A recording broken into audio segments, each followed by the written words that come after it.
أسعد الله مساءكم أينما كنتم مشاهدينا في كل مكان. نشرة الأخبار نقدمها لكم من تلفزيون دولة إريتريا. أصحابكم فيها قاسم أحمد، وأستهلها كالعادة بأهم وأبرز العناوين.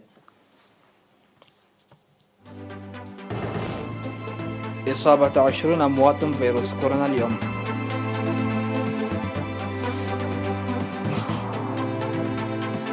أعمال مراقبة ناجحة للنقل البري في الإقليم الأوسط. العمل لترسيخ ثقافة القراءة في إقليم عنسبة. نشر قوات الجيش بعد ارتفاع حصيلة قتلى العنف في شوارع جنوب إفريقيا. القوات الأفغانية تتصدى لهجوم طالبان على معبر مع باكستان. مقتل 10 أشخاص بينهم مهندسون صينيون جراء التفجير في باكستان. أهلا بكم إلى تفاصيل النشرة، نستهلها بهذا الإعلان من وزارة الصحة. أعلنت وزارة الصحة أن الفحوصات المخبرية التي أجريت اليوم 14 من يوليو في مراكز العزل في أقاليم شمال البحر الأحمر والأوسط والقشبركة والجنوبي وجنوب البحر الأحمر أظهرت إصابة 20 مواطن بفيروس كورونا، وظهرت 8 من الإصابات في إقليم شمال البحر الأحمر، 4 في مهمهمية، و2 في قندع، و1 في مصوع، و1 في قرورة، و5 في أسمرة بالإقليم الأوسط، و3 في موغراي بإقليم القشبركة، و2 في الإقليم الجنوبي، 1 في عرزة، و1 أيضا في دبروة، وإصابتان في إقليم جنوب البحر الأحمر، 1 في طيعو وأخرى في عصب. في غضون ذلك شفي 42 مريض كورونا، 17 من إقليم عنسبة، و13 من الإقليم الجنوبي، و12 من الإقليم الأوسط. وبهذا بلغ عدد المصابين بفيروس كورونا في البلاد حتى الآن 6347، شفي منهم 5948، وتوفي 30 مريض كورونا، فيما لا يزال 369 مرضى يتلقون العلاج في المستشفيات. وزارة الصحة 14 من يوليو 2021.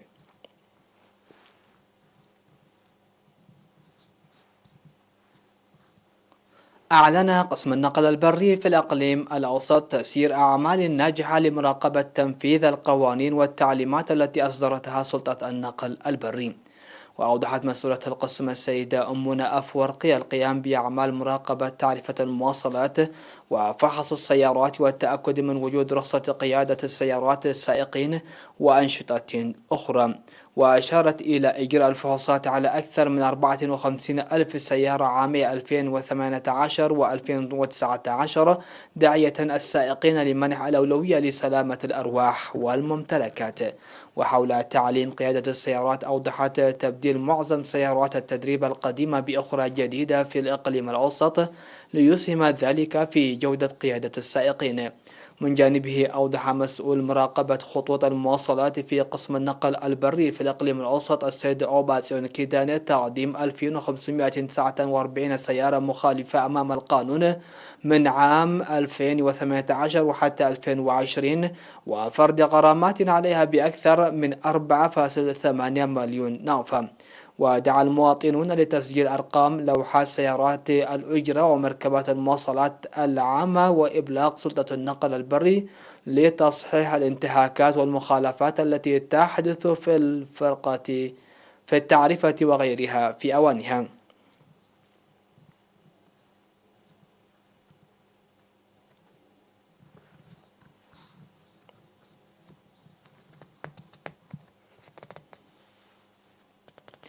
يجري العمل في إقليم عنسبة لترسيخ ثقافة القراءة لدى الشباب.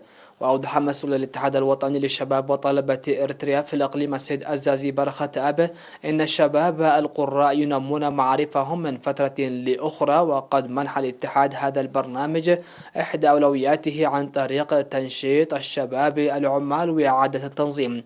وقال أن الاتحاد يعمل لتفعيل ذلك في نشر منشورات وكتب إلى كافة مديريات الإقليم، وتم فتح مكتبة رقمية بالتنسيق مع مكتبة رورا الرقمية في مديرية إعلى برعد.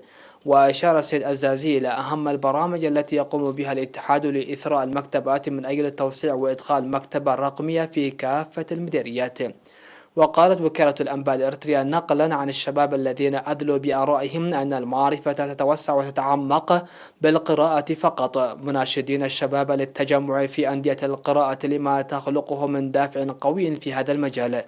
وتشير المعلومات الواردة إلى أن الشباب العمال في إقليم عنسبة بدأوا تسيير أنشطتهم المنتظمة منضوين تحت 12 نادي القراءة.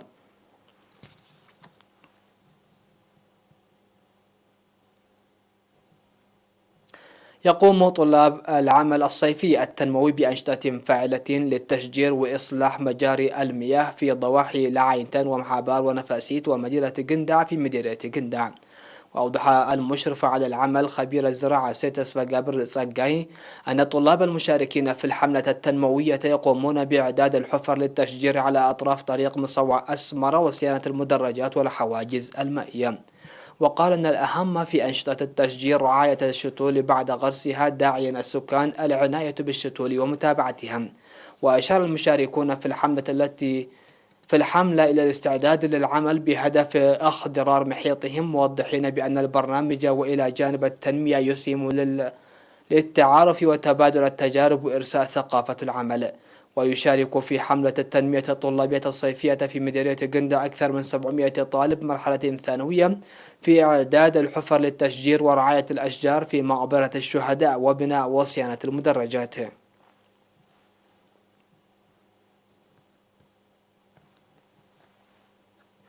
نظمت يوم 11 من يوليو في جزيرة حلايب مسابقة بويا في التاريخ بمشاركة 73 من الشباب العمال في إقليم جنوب البحر الأحمر. وأوضح مسؤول الاتحاد الوطني للشباب والطلبة في الإقليم السيد عثمان عبد القادر أن الاتحاد ينظم مختلف الفعاليات لرفع وعي الشباب في المجالات كافة وخاصة تاريخ وطنهم، وأن مسابقة بويا جزء من ذلك. وقدم حاكم إقليم جنوب البحر الأحمر السفير محمد سعيد منتاي الجوائز والشهادات للمشاركين، وقال يجب الدفع بمثل هذه الأنشطة المعرفية للشباب.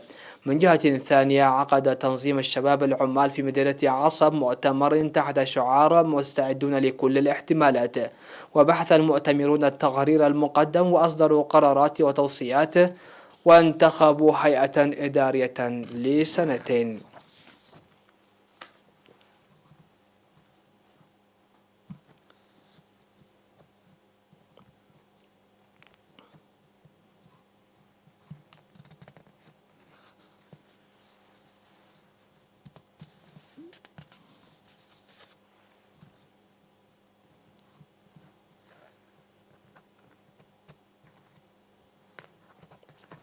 يقوم سكان منطقة توكومبيا في مدينة أعالي القاش بصيانة الطرق التي كانت تتسبب في إعاقة حركة المرور.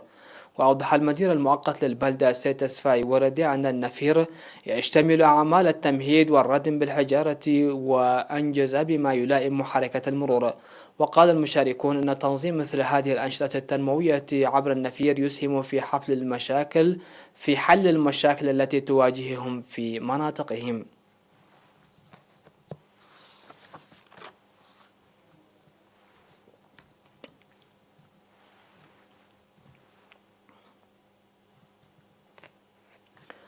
مشاهدينا، نشرتنا لا زالت مستمرة من الفضائية الإريترية، لكن بعد الفاصل فكونوا معنا.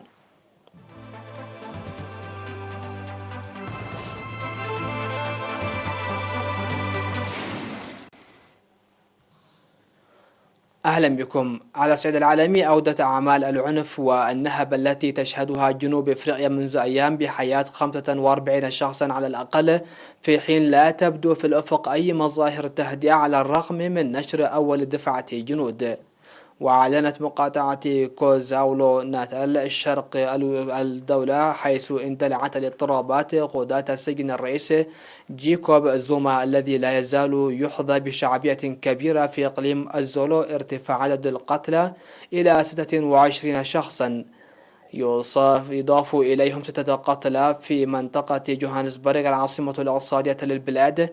أكد سقوطهم رئيس البلاد سيريل رامابوزا. وأشار في خطاب متلفز بعد نشر جنود لمؤازرة الشرطة إلى الطبيعة غير المسبوقة لأعمال العنف هذه منذ التحول نحو الديمقراطية بعد حقبة الفصل العنصري.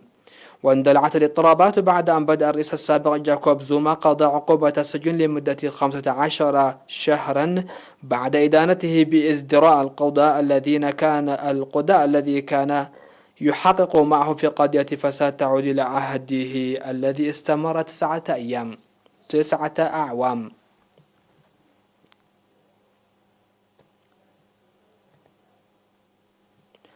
بعد أن أعلنت حركة طالبان أفغانستان أنها سيطرت على معبر تجاري مهم يربط بباكستان بجنوب البلاد، أكدت وزارة الداخلية الأفغانية أنها تصدت للهجوم.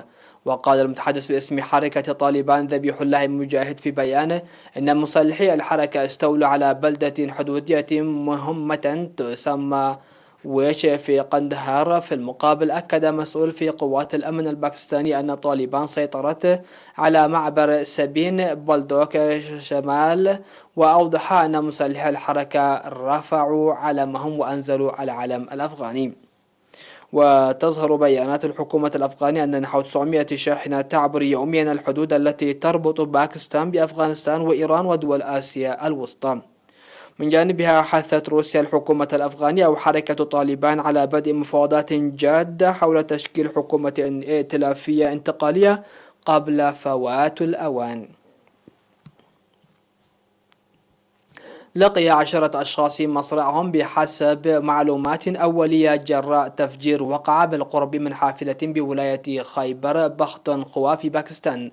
وأفادت وسائل إعلام محلية أن تفجيرا وقع بالقرب من حافلة تقل عمالا يعملون في بناء سد داسو شمال غرب البلاد.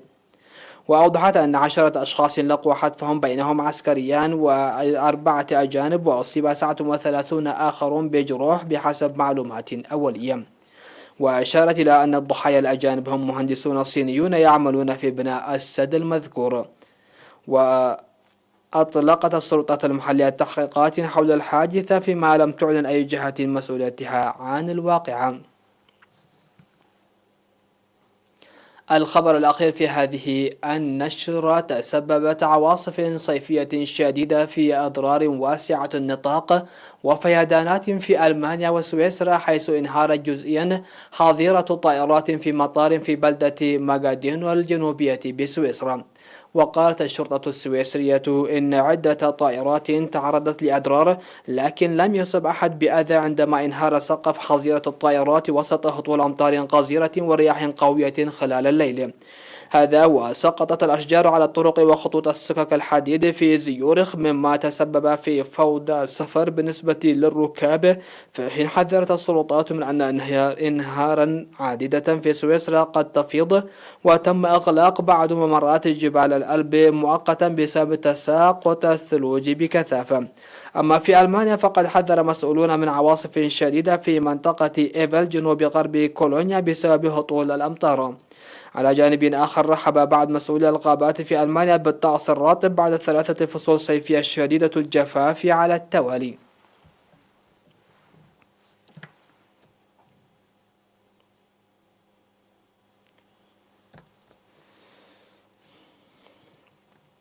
مشاهدينا، ختام النشرة إليكم أهم ما جاء فيها.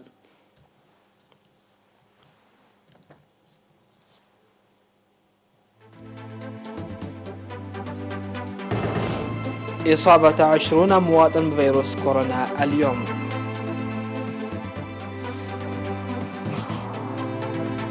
أعمال مراقبة ناجحة للنقل البري في الإقليم الأوسط. العمل لترسيخ ثقافة القراءة في إقليم عنسبة. نشر قوات الجيش بعد ارتفاع حصيلة قتل العنف في شوارع جنوب أفريقيا. القوات الأفغانية تتصدى لهجوم طالبان على معبر مع باكستان. ومقتل 10 أشخاص بينهم مهندسون صينيون جراء تفجير في باكستان. مشاهدينا، هكذا انتهت النشرة. شكرا لحسن الإسماع والمتابعة، والسلام عليكم ورحمة الله.